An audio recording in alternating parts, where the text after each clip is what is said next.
JJ, what does it mean to win 40 games against California schools? What does that mean to you? It's a great streak to have.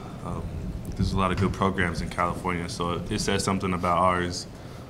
Coach Fisher has built this into a great program, and to be 40-0 against California schools is amazing. So we take pride in that. And we got another one against Fresno. We got to keep the streak going.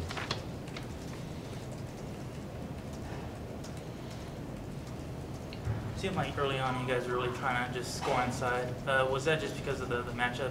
They're not very tall up front, or was it more just to prove that you can't score inside, considering how the Mexico game went? Well, I believe that some of our outside shots just weren't falling for us the past couple games, so we just tried to get some rhythm baskets, try and start inside, just get a couple easy ones, and then work inside out. It also seemed out there like you guys were really making a conscious effort to make the extra pass. Was that sort of a focus into this game? We were just trying to get everybody involved. You know, last game, it was a big emphasis afterwards that we noticed that a lot of fast breaks and plays, that the ball kind of stayed in one place. So we just wanted to move around and get everybody going. JJ, I want to ask you something about Skylar real quick. We see the 3 blocks. We also see San Jose State not taking a free throw in the first half. We see all the misses. How much of his presence you think does not show up in the stat sheet?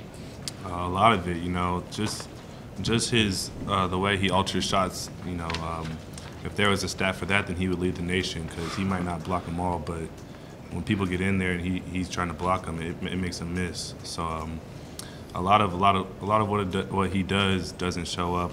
He's just a great help side defender.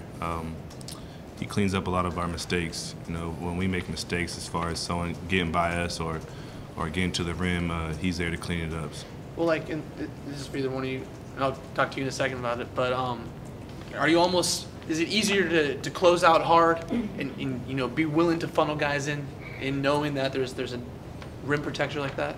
I mean, absolutely. I mean, that's every guard's dream, guarding on the perimeter, having a big fella 6'10" that's willing to come over and you know he's going to clean the glass, block some shots. So, you know, having Skylar down there, it's a big presence. I mean, from my standpoint, I feel like teams are almost a little nervous when they going down there to the paint, and it always makes them like take shots they really don't want to, and that's our whole thing, is taking tough twos.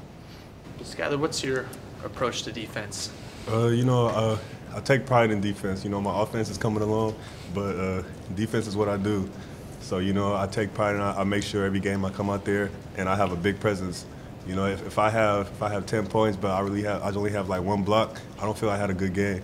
So I just always make sure I do some on defense that stands out.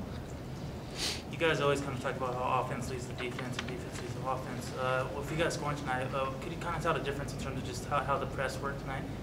You guys seem a little bit more effective creating turnovers and, you know, getting on them out of that inbound pass. In the last game, I think in the second half, we went on a huge run, and it started by our press. That's been our go-to this year if we wanted to create turnovers and pick up the tempo, get some easy buckets. So it was real good tonight. It was effective for us. I don't know how many turnovers they had, but we got a lot of easy buckets off of it. So it was great for us to get going in the fast break and just get easy buckets instead of having to score in half-court offense. Would you say you guys kind of had a renewed focus almost coming into tonight's game after the game in New Mexico? Yeah, I almost feel like the New Mexico game was kind of like a reality check for us. You know, it refocused us. We locked back in on our ultimate goal of winning the national championship, and you know, we just came out this game really focused. Anything else for our players? Yeah, one more question for Skylar. You mentioned your offense is coming along. You know, you work on the right hand and the left hand a little bit. What has been the progression in your offensive game? What have you done to improve it? You know, I spent some time in the off season working. You know, I've been working a lot with Coach Hutt. You know, we've been working on getting in position and all the little small stuff that, you know, a lot of post players, they kind of forget because it's so easy to forget. So I've just been kind of working from the bottom and working my way back up. And so I think it's coming along, and you know, it gets better and better as the year goes on. Just start this game, San Jose State, everyone knew how many threes they take. It seems like you guys really did a good job of kind of just defending them around the perimeter. At some point, it almost seemed like they stopped even trying to score from outside and had more of a usual offense. Was that like a key focus coming in, and how do you guys think you did against it? Yeah, we know that they take deep threes. They'll take a three from anywhere. I think they started the game making 3 in a row. They made, I think, 6 in the first half, 5 in the first half, something like that. So we were focusing on that. I think we came out in the second half in the beginning and had a better effort with that. But that's what they do, so they're going to make some. But that was definitely one of our focus points, was guarding their three-point shooting. Is it fun for you guys to see the walk-ons go out there in the end and score and have a lot of fun out there on the court? Absolutely, because they work so hard in practice, and most games they don't really get an opportunity to go out there and really play. So to see them, the fruits of their labor kind of pay off in the games, it's exciting. You see, we have a lot of fun watching them score on the sideline. So